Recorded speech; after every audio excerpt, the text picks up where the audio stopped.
What's up, Metal Summoners? It is so great, as always, to see you guys. Thank you so much for supporting the show, tuning in, rocking out with us, kicking off your weekend in the middle of the week, just like Angel and I like to do it.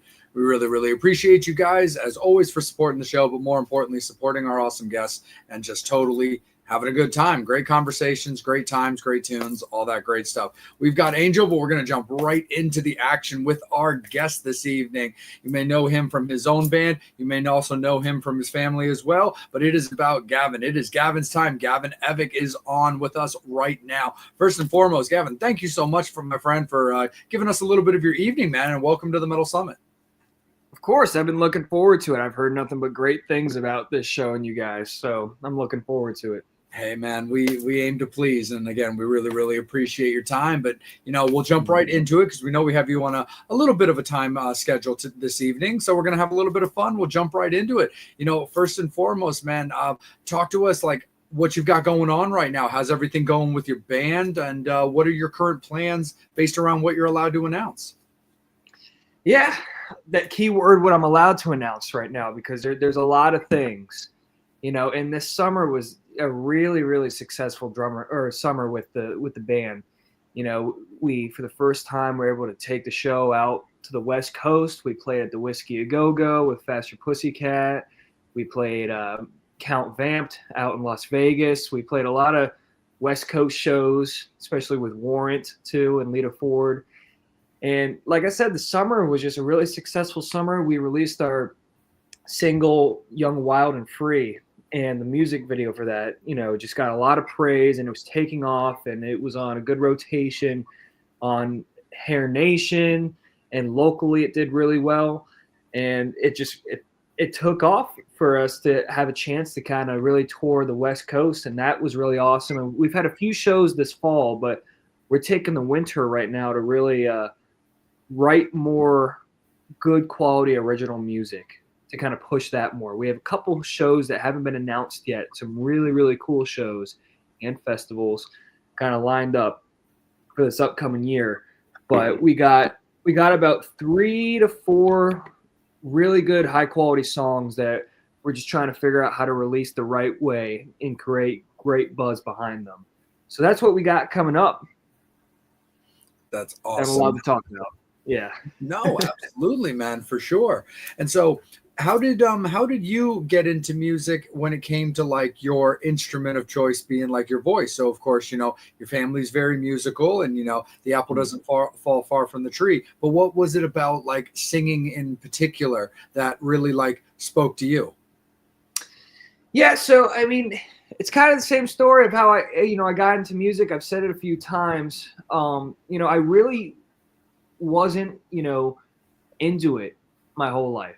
I really wanted nothing to do with it. And, I got really into working out a whole lot. I was a varsity wrestler in high school. And, I got my first car was a Mustang at 16. And just those kind of things combined, I driving a Mustang, that I started kind of getting into rock and roll more and appreciating the music, rolling the windows down and blasting it. And then going to the workout room and just blasting rock music and really getting into it more than I had been in my previous life. Because if you've ever been in the car with my dad doesn't really listen to music. He's a very quiet guy. He does his rock star shit. Then when he gets home, there's not really any music. So I wasn't introduced to it the same way that most people were, in the sense of a lot of people my age get into rock music when they're listening to it in the car with their dad, and they call it dad music, basically. I was introduced to it very differently. I was around it my whole youth in a professional way around my dad's friends. But as far as falling in love with the music, I did that all on my own. Nice. And I found it all on my own. And it just kind of, I knew certain things being, of course I knew all the Poison songs because my dad. And, it would start off with just kind of small stuff that I would know. And then in high school, I really kind of was listening more and more and more. And then I fell in love with like Skid Row and Warrant and all that stuff. And when I was 17 years old, it was my senior year of high school. My dad does an annual show with his old band Evick, his solo band. And it was in January when I was really, really getting into it. and I love the song Youth Gone Wild. And at his show, he does a lot of covers and original music, and on his set list, he does Youth Gone Wild. And I noticed halfway through the show, I had his set list, and he skipped over Youth Gone Wild at his set. So he stepped off the stage, to take a small break, and I was on him. I'm like, dude, why'd you fucking skip Youth Gone Wild? That's the best one on your set. And he said, okay. Then he dragged me up on stage, and then he kind of told that story like, oh, my son called me out for skipping Youth Gone Wild, so we're going to do it. And he started the song with me on stage, and I knew nothing about singing or anything like that. And he brought me up to a mic to sing the song, and I didn't really know it that well, but he was singing along to it. And then it got to that part in the second verse where, hey, man, there's something you want to know. Park Avenue leads to Skid Row. And, of course, I didn't know all the words all the way, but I just gotten into loving the song. I didn't know the verses quite yet. And I wasn't singing, and I was letting the band do the backup vocals, and suddenly everybody dropped out. Everybody stopped right at that part. And then all of a sudden the whole crowd screamed, Skid Row, right? Because that's the part of the song. Park Avenue leads to Skid Row. And suddenly I felt this wind of adrenaline just kind of hit me. I just kind of fell in love with the fact that you had 500 people here. Doesn't matter what color you are, what race, what politics, what this, what that. Everybody for a second was united to sing that part, Skid Row. And that gave me just a feeling that nothing beat that feeling of being on stage and everybody being united and screaming that part with you.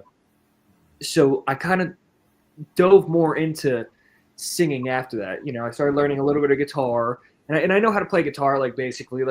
I'm not a solo guy because I focus on singing, but I play rhythm guitar. And I kind of just started taking it seriously from there, and it started evolving. Especially in the studio. I recorded my first song, favorite songs.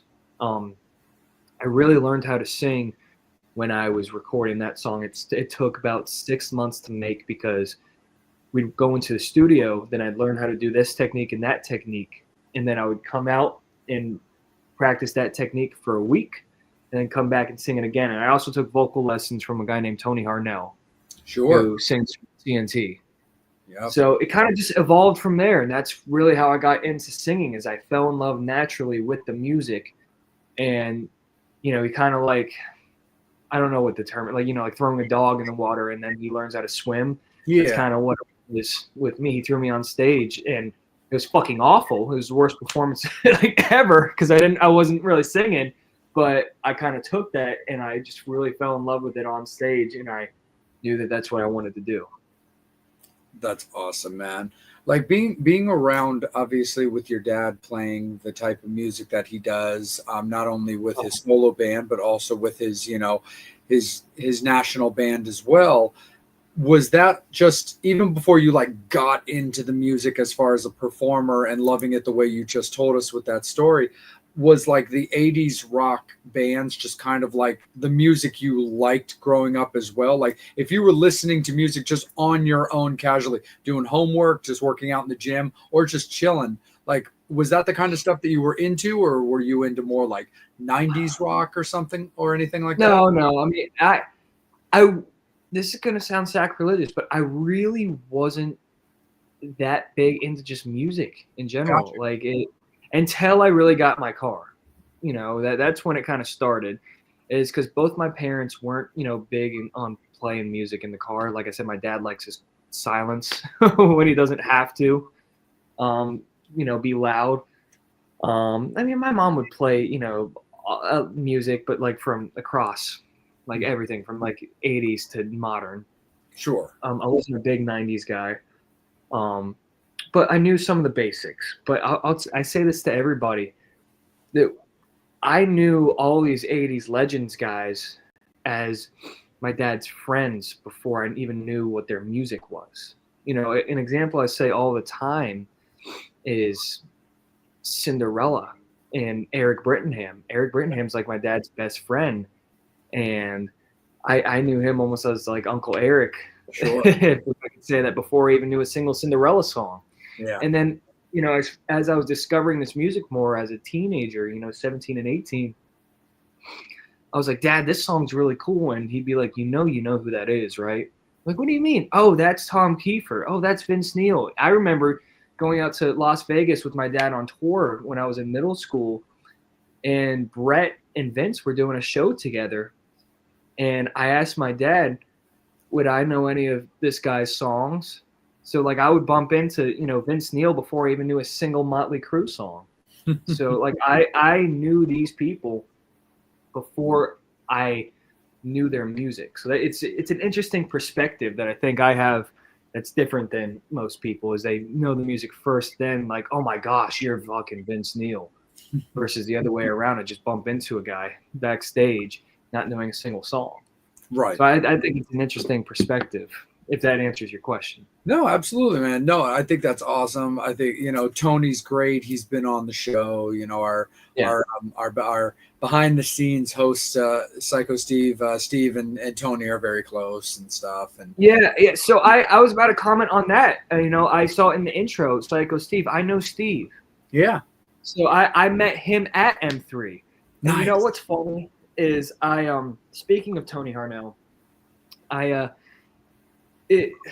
took his course. Let's just say he has a vocal lessons course that I took. And I completed all that, and that came with 2 kind of one-on-one lessons with him. And then I took all the lessons that I had from his course, and then that's where I practiced them. And then my dad also kind of showed me one-on-one how to get that right. And then I've also gotten vocal advice from Tom Kiefer and Robert Mason from Warrant too. And I mean that I'll praise them forever. So me and Tony never really had like a real personal connection. I never really met him in person until Steve actually at M3, I think it was 2 years ago or last year, formally introduced me to Tony because he was friends with Tony. Nice. And we never met at that point. So it was cool. So Steve introduced me to him for the first time.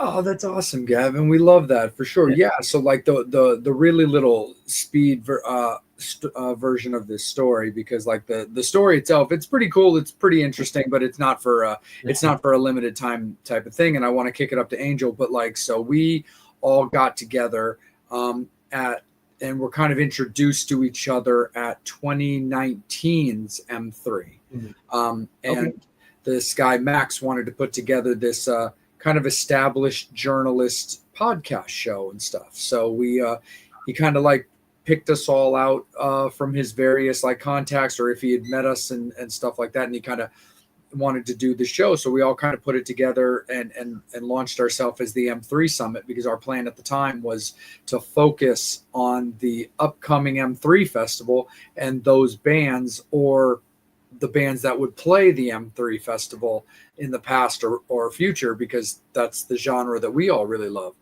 And then, and we launched right at the beginning of the first Wednesday of March 2020. And then 3 weeks later, everything went black. But then we just, focused on interviews and stuff like that. But anyway, it's very similar to a band. Lineups change, priorities happen, situations happen. So our very first episode, we had like 6 hosts, and like that's a lot to handle. That's a lot to figure out in something like that. And then one of our hosts, he only stuck around for that first episode, not because he didn't have a great time, but he was actually very, very established already. So he was very busy doing his own interviews and stuff like that. And then just over time, it just kind of like whittled down to now myself and Angel and Steve. And Steve handles a lot of like his family stuff and just a lot of like, he was changing jobs and stuff, and he just kind of wanted to like concentrate on like family. But he helps book and promote, and I mean he's great. We love Steve. So Angel and I kind of hold down 90% of the actual live interviews, and Steve comes on when he can. But he's always going to be included in intros and things like that. As long as he's fully a part of the show. So yeah, we love us some Steve, man, and I think that's super awesome for sure. Angel, He's awesome. Oh, totally. Angel, let's kick it over to you, my friend. It looks like we're getting a lot of action over there, too, from the Metal Summoners, which is great. They're showing Gavin a lot of love. They even have a damn movie about loving Steve. Everyone loves Steve. They have a movie called that. So my question is, because we were just recently last week at the Whiskey hosting Kickin' Valentina. So on the history of the Whiskey, what was it like performing there? Did you feel, I don't know, like any kind of mystique, like, wow, I'm at the Whiskey, just hanging out and everything? I got lots of stories from the Whiskey. It was really weird. I mean, I could give the short version or the long version. There's just a lot that happened that whole weekend. It was like a whole month shortened into a day. The weirdest thing about it is they like to put on kind of like mini festivals the day that you perform. Like I was opening for Faster Pussycat, and we opened for them like the week before, right? Like direct support to them. And we went over to the Whiskey, and I hadn't realized that there were 9 other bands on that bill. And that's what they do every single show, is they get a bunch of local bands. Oh, I'm looking at the chat now. Hold on. I see that there's a bunch of comments. I was looking at the private chat. Do I like Wawa? Yes. Sorry. Let me get back to the story. I'm just reading the comments. And we got there, and it would amaze you how quick things are there. Like, you can imagine with 9 bands, they're very on and off, on, off, on, off, on, off. And we were earlier on the bill. We weren't direct support. We weren't the first, but we were earlier on the bill. And I remember being so rushed that, we didn't get a sound check or a line check, which I know that's rock and roll. You just kind of got to move on. But we're so used to all these pretentious perks, if that makes sense. And we got there only to learn that, we're a small fish in a big pond. And I remember we're supposed to go on at a certain time, let's just say 7 o'clock. And I'm friends with the Faster Pussycat guys, and they gave me their dressing room to warm up in. They were all kind of downstairs ready to watch our show. And, you got like 2 band dressing rooms that all the bands share, and then you got the nice one. And Faster gave me their room to warm up. And it was 3 minutes till showtime. And then I heard we opened up with Look What the Cat Dragged In. And I heard the riff start. And I was all the way upstairs, and it was 3 minutes till show. And I was like, what the fuck? And I just heard the riff start, and I just ran downstairs. I was plugging in my in-ears, and I was trying to get them in and everything. And I probably had the riff running for about 2 minutes before I walked downstairs and started singing. Because they're like I said, they're so on and off there, like get on and get off, that, oh, your band is ready 3 minutes ahead of schedule, fucking start. And I didn't get a heads up. So, but we started the show, and it just went so smoothly. And I remember being so nervous for the first time. I don't really get nervous, but I was nervous because there's such a difference between East Coast bands and West Coast bands. And I noticed that because we played a West Coast gig the day before. They're sleazier. They're into it. Their hair is still all 80s hair. And that, like, they live and breathe that sleaze LA rock type of music. And I remember feeling intimidated. And then the second the show was done, it was quiet for about 2 seconds before the cheering. And somebody screamed, "Now that's how you fucking do it. That's a real fucking band, unlike you motherfuckers." And I just remember standing there thinking like he was about to start talking shit about all the other bands. And like the audience started cheering louder than I've ever heard. Like it was different. I think it was a fresh breath of air for all of them, because the crowd was just praising us. Because I walked off stage and I asked Chad, the drummer of Faster Pussycat, like, how was it? He was like, "Dude, that was amazing. You guys could not have done any better. All these people here are so used to sleazy bands, and you guys were just so tight, and it was so great." So I was so nervous going on before, because I felt like a fish out of water with all these bands. And to hear that we gave everybody there a breath of fresh air was nice. And then we weren't going to do this, but I decided to do it last second. we did Shout at the Devil as well. We did our originals, and then I ended with Shout at the Devil because I asked everybody, hey, we weren't going to do this song, but considering that I'm standing on the same fucking stage that Motley Crue used to stand on, do you think I could do one of those songs by those old Sunset Strip bands? And everybody cheered. And then the second we kicked into the riff of Shout at the Devil, 300 people felt like 10,000 when they were screaming, shout, shout, because you could tell that it was just engraved in them. You know, that's the music they all grew up on, and that I was standing on the same stage that song was probably played for the first time live, and it just felt awesome. But I mean, that's kind of my day of Whiskey A Go Go story. But I mean, it was so cool to actually kind of be there and, you know, go to the Rainbow Bar and Grill the day after, or not the day after, right after the show, and just kind of live that. We bookended the whiskey with that. We started at the Rainbow, we went to the whiskey, we went back to the Rainbow and stuff. Yep. So, Yeah. Angel, let me jump in for just a quick moment, but stay with your segment. Just because, dude, and Angel knows what I'm talking about, and he's gonna laugh at me. But we were there hosting because we were invited out by Kick and Valentina, and then they added friends of ours to the bill as well, a band called Illusions of Grandeur. It's a band that I'm particularly close with. They're two of my best friends, and you know, they're very supportive of the show. And but the funny thing is, so the poster or like the advertisement, whatever, of the show was like 4 bands. So I was like, okay, cool.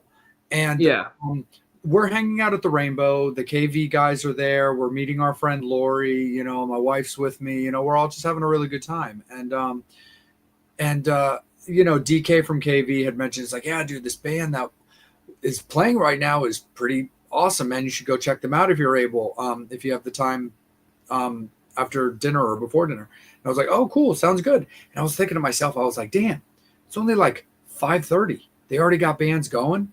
Okay, well, I know. I guess that's a thing. Maybe I guess it's going to maybe be an early show or whatever, because I know the kind of set that IOG does, and I know the kind of set that KV does. So I have a rough idea of like how those are going to go.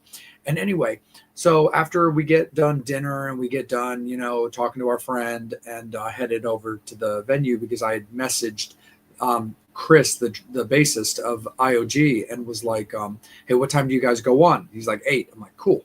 So I wanted to keep that going. And so I broke off to get over there, and Angel hung back and then met up with me.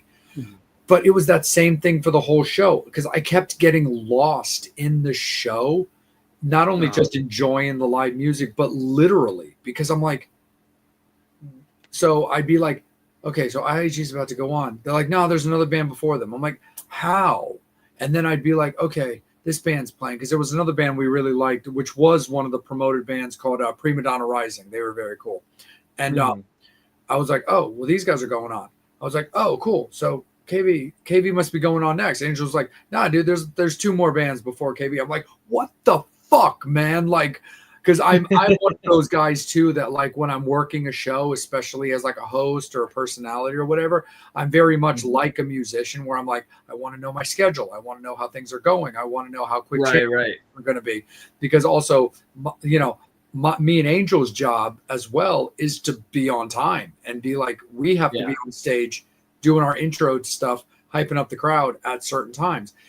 And it was driving me absolutely batty, dude, because like every time I thought that, like, you know, one of the bands we were working with was like about to go on, they'd be like, oh no, they're not on for like another hour and 15 minutes. I'm like, how is that possible? It's crazy. Because like I said, 9 bands on the bill. Yeah. And they no time to breathe. On, then off. No sound check, no line check, nothing.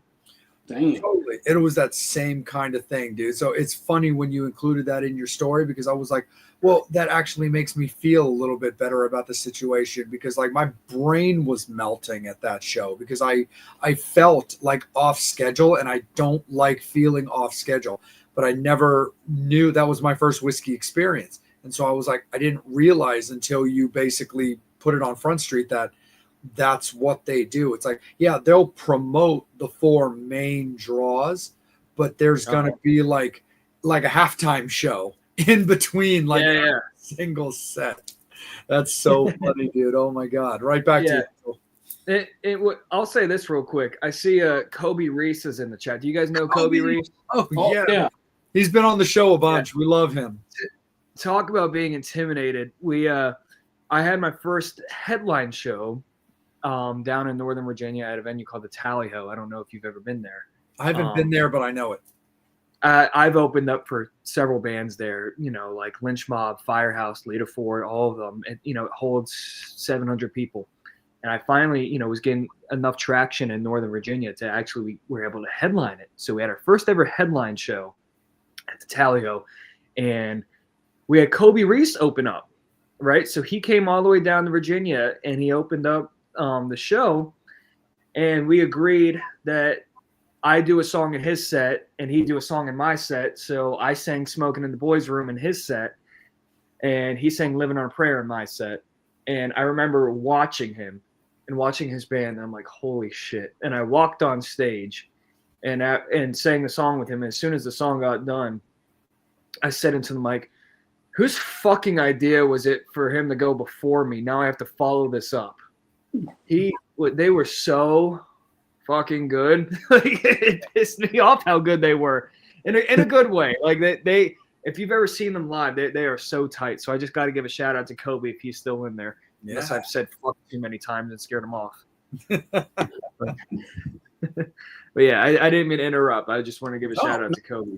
Please, absolutely. Yeah.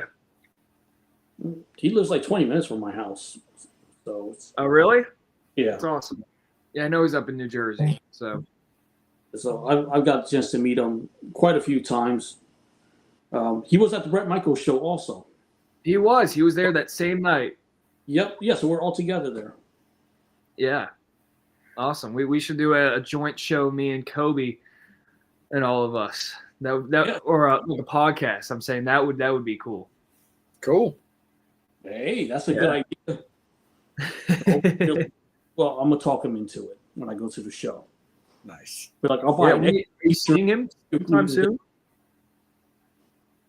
I didn't- Sorry, you broke up. Are you seeing him sometime soon? Yeah, he's gonna be doing a couple shows in Jersey next month. He's gonna be at Dingbats next month. Okay. The show that metal show.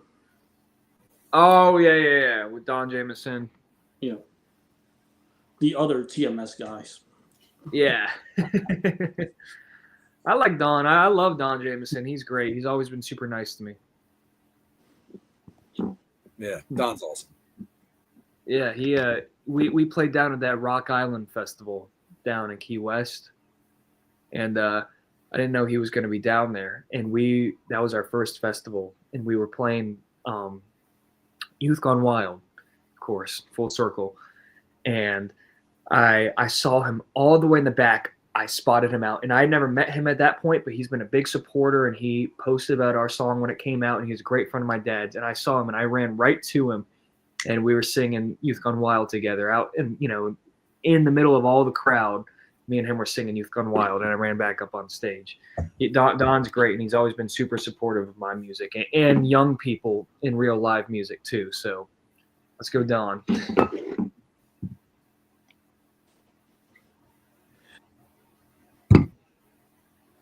The best about being a musician. Sorry, can you say that again? It broke up a little bit.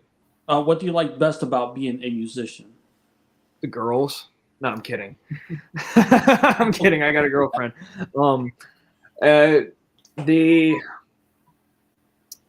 That's so hard because I could give a humble answer or I could give a cocky answer. I just love music, man. I love being able to just do what I love. And, that hour that I'm on stage, I feel invincible. I feel free. I feel like adrenaline. It's that hour of being on stage. Nothing can beat it. I could say whatever I want, or not whatever I want. I could do pretty much whatever, and I get to sing my favorite songs, few covers, few originals, and I just have a blast up there. I get to, I used to, as a kid, grow up, watching all these rock shows, and being like, oh, that would be cool. But I would do this, or I would do this differently. And then actually being able to, construct my own, in my vision, perfect rock show. That's the best thing, is being able to have creative freedom in doing what you want in your songs, in your set, in your show, just everything. That's what I love about being a musician, is the music aspect. And then the cocky answer is, getting to go on tour, and then all the cool recognition and people asking for photos just for an hour, and all the cool free shit you get with it too. But really, just the being able to go on stage and people actually care about watching you and actually buying tickets to come see you says a lot. And that's my favorite part, is actually getting to share what I love doing. A question from Brian. What advice do you give to the child of a musician such as yourself? Respectfully, use every advantage you have from your mother or father who is the musician. Growing up right outside of DC, you were very pressured into doing what they want you to do at school, going to college, be a politician or this or that. They really pushed it on you in Northern Virginia. So I probably would have gone to college if my dad wasn't who he was and all the connections he had, because I knew for sure that I wouldn't just be a garage band. I knew that, his phone book was my greatest asset.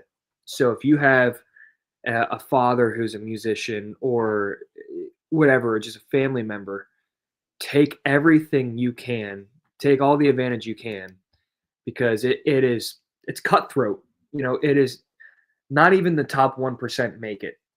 So that is my advantage, is, I work hard at it and everything I can do. But if the question is specifically about what advice I would give, if you have a parent who is a successful musician, is to take advantage of that every chance you can. If that makes sense. Yep, that makes sense. My question is, you kind of see bands, like some of them break up for whatever reason. What's the glue that kind of keeps your band together? Passion, I would say. At the end of the day, if sometimes if our personalities don't mix, one thing that's the same is our passion for making it. We all want to do music for a living, not just because we want fame, money, or chicks or anything like that. We want to do it because we love music. We all love the music, and that's what binds us together at the end of the day. If we get into an argument, with the band, the music connects people, and that's why I got into it in the first place. Is my story about Skid Row and my dad's show, is I felt like it connected people. It's what connects me with people that come to my show, and it connects me with my band members. If you're talking about, if bands breaking up and stuff, we remind each other why we're in this and why we love it. And we get, if we argue, we just come right back together because we're brothers. When it comes to the songwriting, how does that dynamic work in the band when it comes to the songwriting? That could be a complicated question, because the first song I released was without a band. It was me and my dad wrote it, and that was called Favorite Songs. And I had this idea, and I didn't really know how to songwrite, and my dad kind of guided me through it, and he would help me. I'd be like, I want the song or this lyric to be about this. And then he would put it, right in front of me. And then I'd be like, I want the guitar to sound like this, and he would do it. So that's how we created Favorite Songs, is we bounce ideas off of each other. Or I would tell him my ideas and he would make it. And then now that I've learned how to do that, and I know how to produce, I know how to play guitar, I know how to play drums, I know how to sing, and I know music theory now, it's easier for me to communicate that. So I will say that the ideas primarily come from what ideas I have. And then I look at the rest of the band members and I say, this is what I hear you have your creative freedom, but this is the idea and the feel. The most important thing is the fucking feel for what I envisioned the song to go to, and then we just create it like that. I'm going up this weekend to Ocean City, where my guitar player lives, and where I'm going up for the whole weekend, and we're just writing more and more music because me and him just work so perfectly together because we bounce ideas off each other. I'm not just a singer, and he's not just a guitar player. You know, I'm a big feel and guitar guy. So it's like, oh, if he has the solo, I'm like, no, make it do this or hit that B or let's crank that presence up or let's change that tone a little bit. And we bounce ideas off of each other. And just like, you know, vocally too, he's got such a rich knowledge for vocals and we just go back and forth. And it's the originally with favorite songs, I had my idea and dad put it out. But now with my band, I'm able to actually kind of bounce ideas back and forth and not just have this, but bounce it over here. And then it comes back better when we bounce ideas off of each other. And it's working together really, really well. And you'll see in the next few songs that we come out with, we're tighter as a band and they're really good. And we're already talking with SiriusXM to push this next song that we're about to release too. And it's going to be really, really cool. So when you guys doing like a song, do you see the band putting out something like an EP or an album? I would prefer an album, but it's hard because today's day and age, and a lot of people kind of argue about this, albums aren't really as big as they used to be back then. It's really kind of a single by single basis.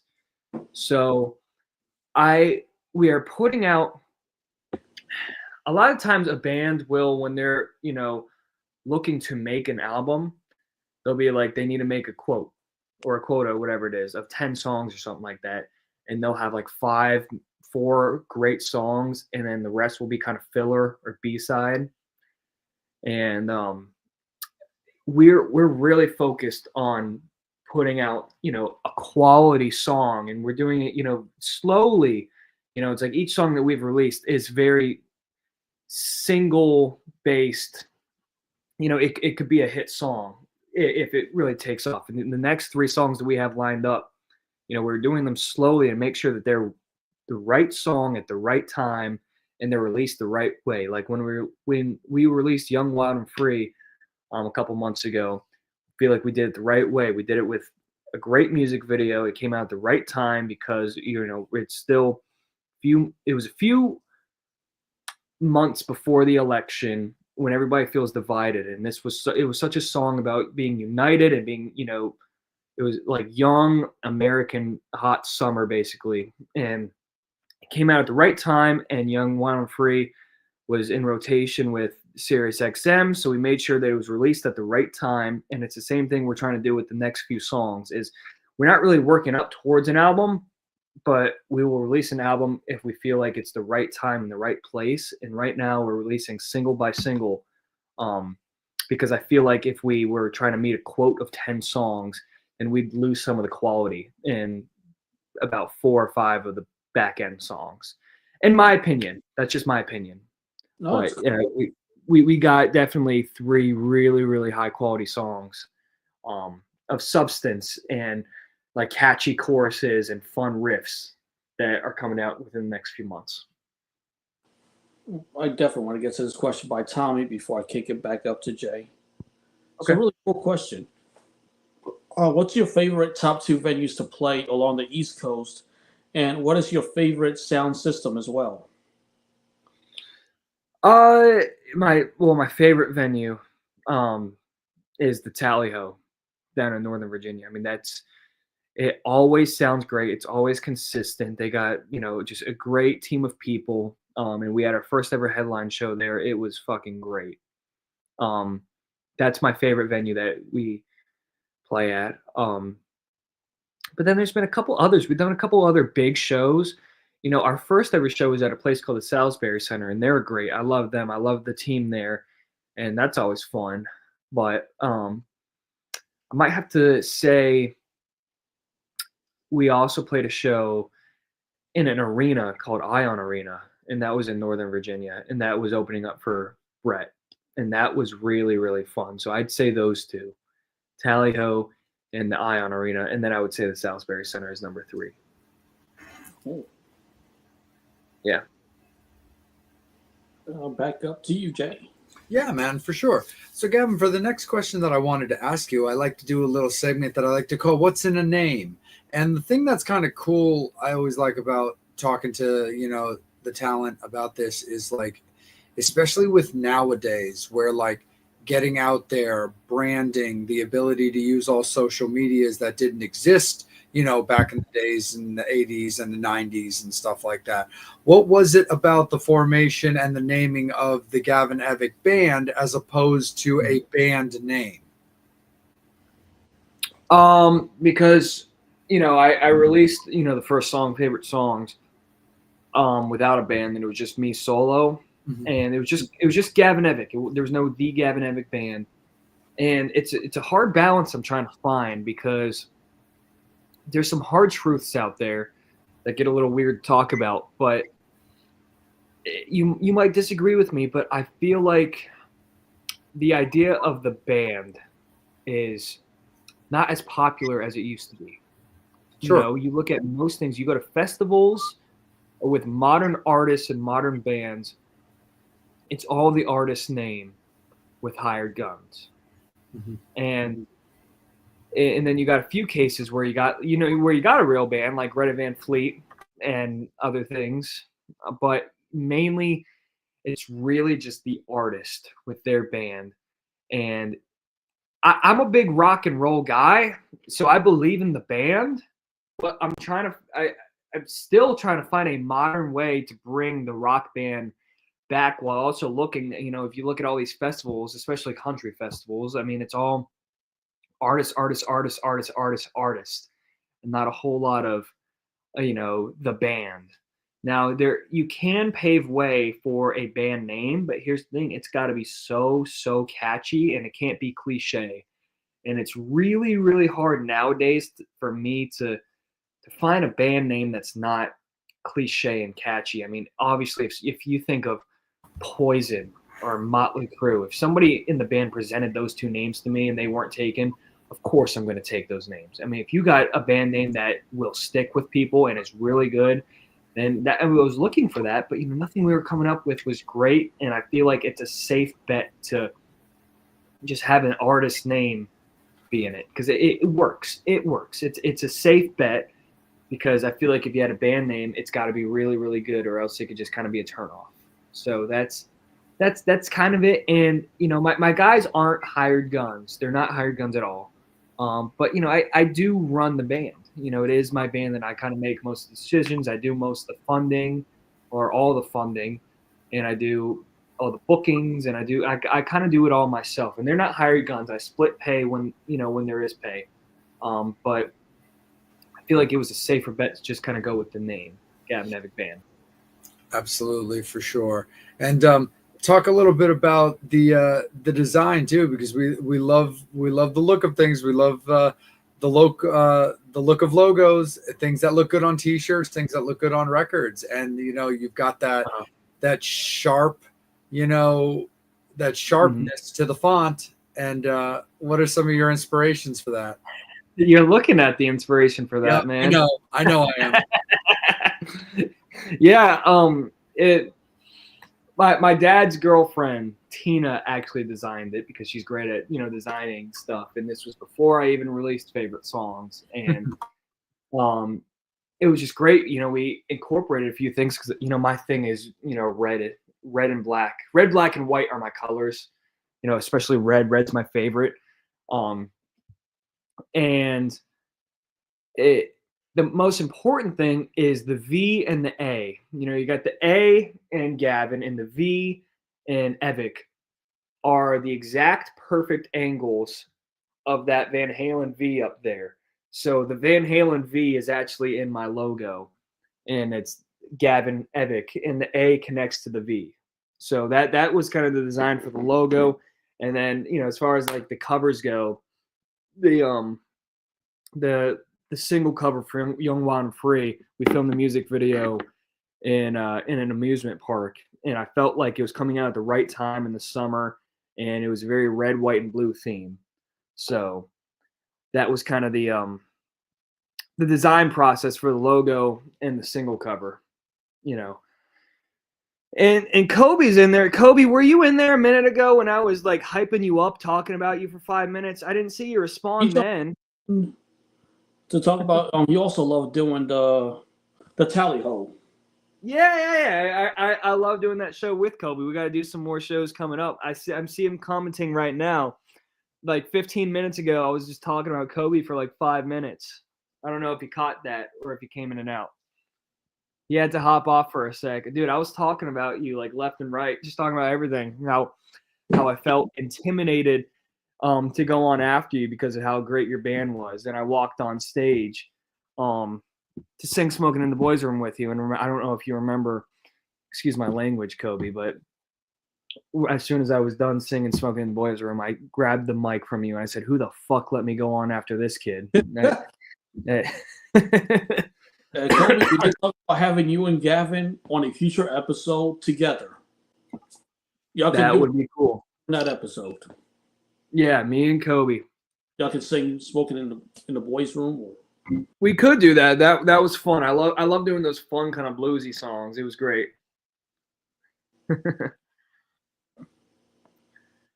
Cool. I'm looking at all these comments now. Look at Kobe just spam commenting right now. That's cool, Kobe. We don't mind. What's up, Pamela? I know there was one question. Oh, here's a good question. When meeting fans of yours that are fans of your dad, how do you balance the two? How do I answer that question? They're fans of my dad. I mean, I don't like using the term fans. I feel like I might be in a minority here, but I feel like fans is kind of not demeaning, but I don't like saying people are my fans. But supporters of mine all happen to be basically my dad's fans too. You know, I got a decent amount of my own people that have found me on my own, but most of them are my dad's.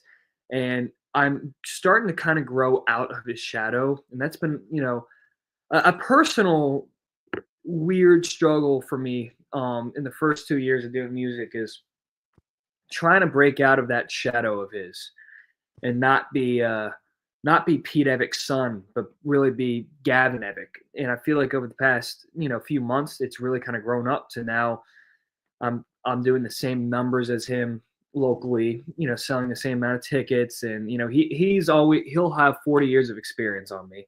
So he's always going to be Pete Evick until I can overtake that. So I feel like I'm really starting to come out of his shadow, and that's kind of bringing peace to that. Because it's definitely a weird struggle when people say, hey, you're Pete Evick's son and not, you know, Gavin Evick. So I've been working towards that, and it's starting to kind of pay off. If that kind of answers the question.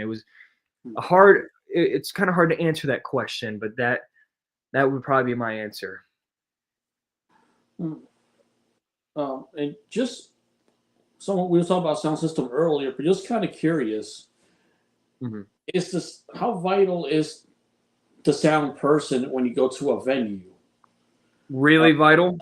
really, really vital, man. He could make or break your performance. I mean, let's just say, like there's sometimes, like, how do I say this? I am really, really loud when I sing. And sometimes my two guitar players are quieter when they sing. They don't have such a projection, but they have really, really great pitch.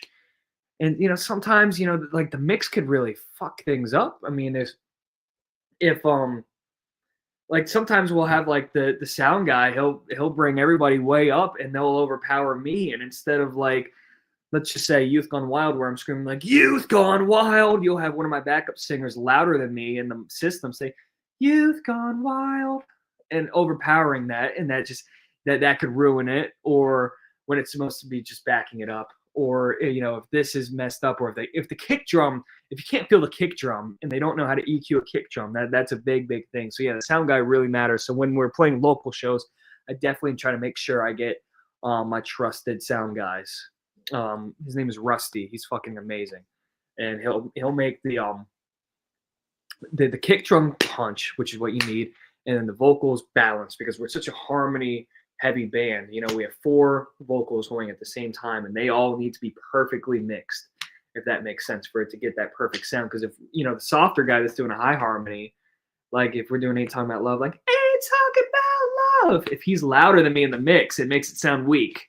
You know, so that's very important. I'm sure you guys know. You guys are big music junkies. Yeah.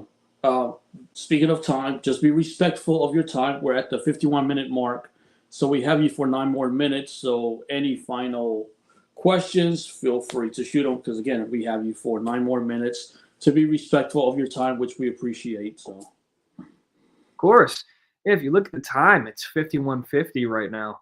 That's my favorite Van Halen record. That's time to start arguments. We're starting arguments right here. That's my favorite Van Halen record. Well, on that note, just because it's fun, do you want to, for Gavin's sake, Angel, would you like to clarify the Lori reference that we were making earlier in the show? Huh? Sure, we could talk Van Halen if that's what you're talking about. No, I was saying, Angel and I were hanging out with a friend of ours when we were in LA, who has a Van Halen tie. Oh, okay. And to answer Kobe's question, well, we'll talk sometime, Kobe. I know we've talked about doing some more shows, man. We'll get together. Maybe we'll do a Dingbats thing, big New Jersey show. Yeah, and I'll definitely be there. I'll drag Cycle Steve, because they'll have no choice but to come to the show. I'll knock down the door and be like, "You're coming. You got no choice, dude." But yeah, no, I was putting Angel on the spot because we were hanging out with our buddy Lori, who came over to the Rainbow to kick it. She was in the Hot for Teacher video. Oh, really? Yeah. Wait, like which? Like the teacher? Yes. Oh, fuck. Exactly. That's my exact reaction. My exact reaction at the Rainbow. Yeah. She, like the girl that danced on Whitesnake's car, turned lots of boys into men. Tawny, yeah. Tawny was actually a very dear friend of mine. She was Really? she was on the show too. I think we were talking about her actually. Earlier today. Oh, yeah, nice. I didn't know her name. I apologize. Oh, not at all, Gavin. You're good, brother. No, totally. For just professional courtesies over the years, just, you know, doing interviews, stuff like that. You know, she hosted M3 with Bobby Brown I think 8 or 9 years ago, and then just kind of kept in touch, and then just became like buddies and stuff like that, because I'm a big horror movie fan, and I love the Witchboard, and I love the Witchboard movies, and she was in the first Witchboard movie, and so I just kind of reached out. Yeah, cool. I'll say this, man. It's like I said with her and the Hot for Teacher actress. They pop culture turned boys into men, just like Megan Fox and Transformers.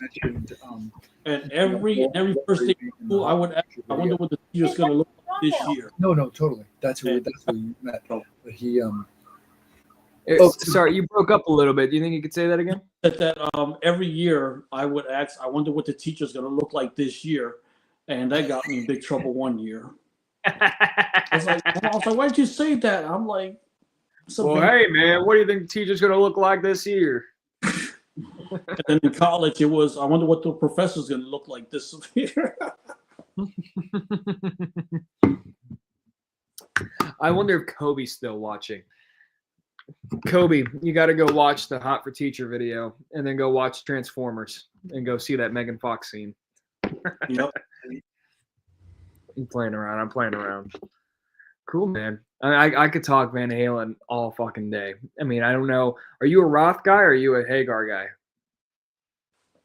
Gosh, it's like I love both of them just as much. See, there we go. That's the right answer. It was a trick question. It's both. I love both. Oh.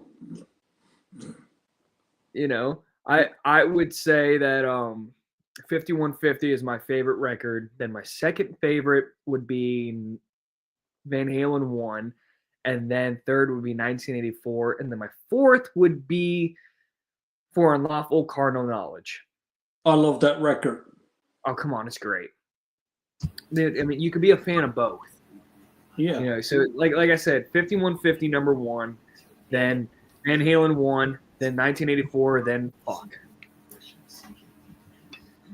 So Yeah. those are mine. Pound Cake came out. I was like, fuck, this is an awesome video and an awesome song. Which song? Pound Cake.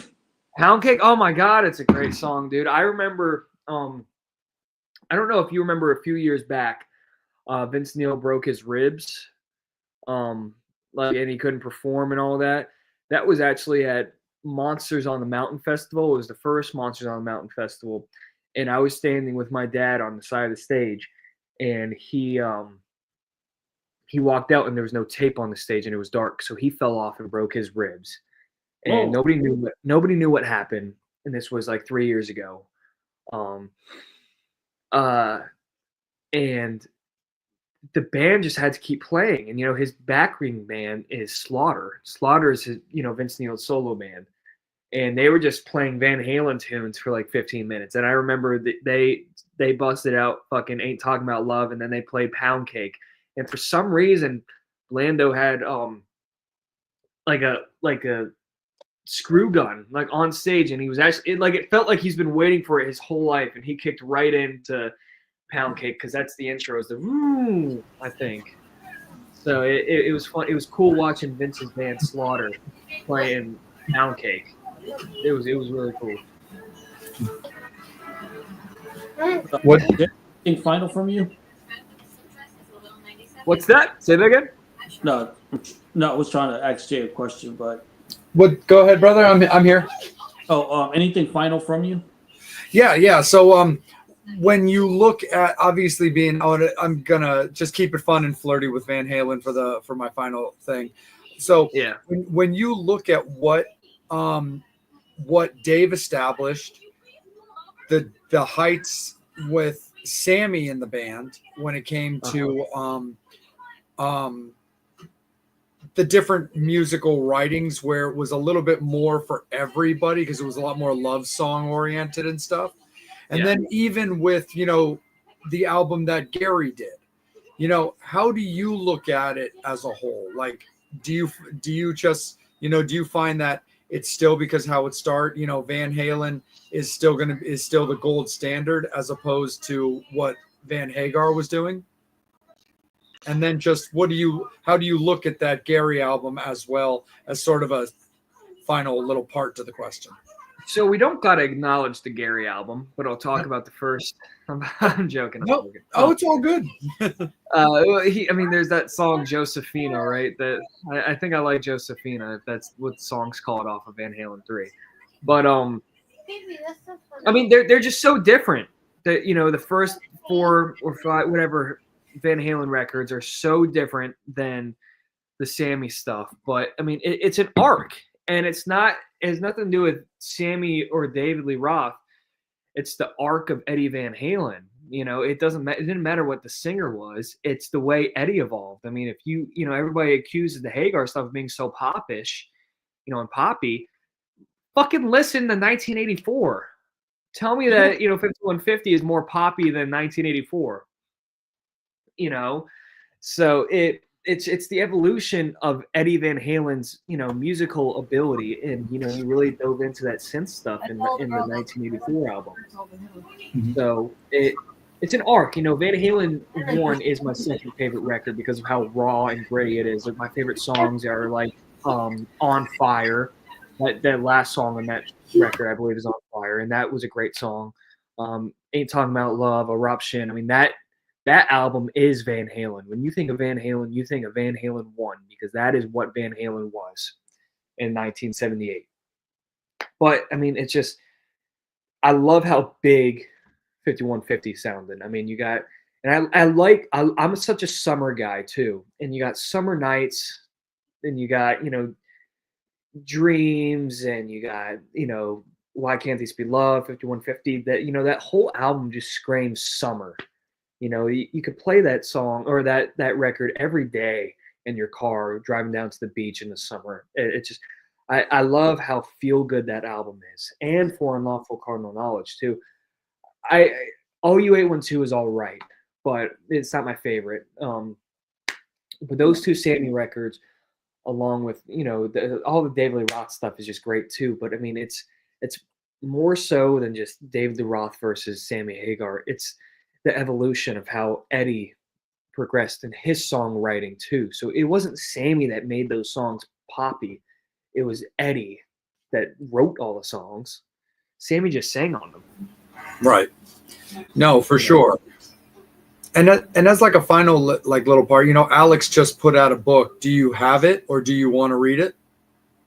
My dad has a signed copy, so I actually read a little bit of it, and I didn't read all of it. I'm curious to read more of it, but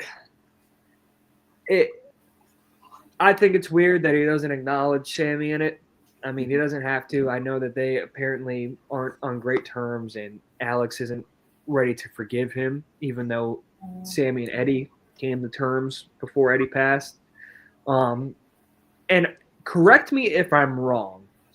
And I know he talks about Michael in the book, but I went to the very end and I looked at the acknowledgments page, and he acknowledges like 100 people. You got like Gene Simmons, and you got like this guy and this guy, like modern rock stars, and all of these people that he acknowledges and thanks. I didn't see Michael Anthony in that acknowledgement, and that rubbed me the wrong way. And you can correct me if I'm wrong, but I mean, to acknowledge 100 different people and not acknowledge Michael Anthony was kind of weird, because who hates Michael Anthony?